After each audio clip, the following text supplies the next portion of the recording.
This Yeah. legacy issue is, again, this is something I know you're seeing a lot of out there. Yeah, for sure. Definitely, there's a lot of legacy in the healthcare world, right? And particularly, even if you look at many of the popular EHRs and the like, they don't necessarily have the most modern architectures. So now we're having to bolt on things. You're basically like streaming a version of an application across a network and backhauling data and doing all this madness. But 15 years ago, that was pretty novel that you could even just do that.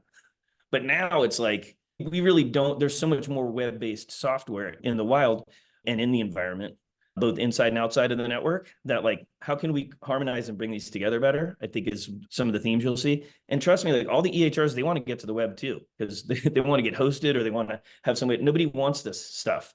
Them least of all. That's really expensive if you're a major operator of technology and you've got a bunch of legacy connector stuff in there. So like, how do we streamline that out? I think is you're going to see a lot of that in the next several years.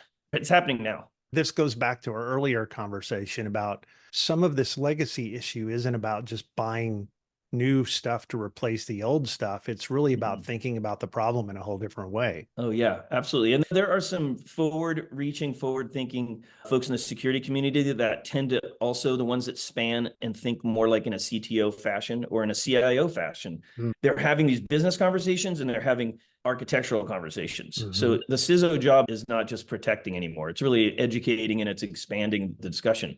We did a lot of things, especially COVID really accelerated a ton of this, which was good in some ways, but we rushed to it and we just took what we had and in the moment, just like we're going to take auto plants and turn them into respirator equipment manufacturers and what have you, right? We had to do what we had to do.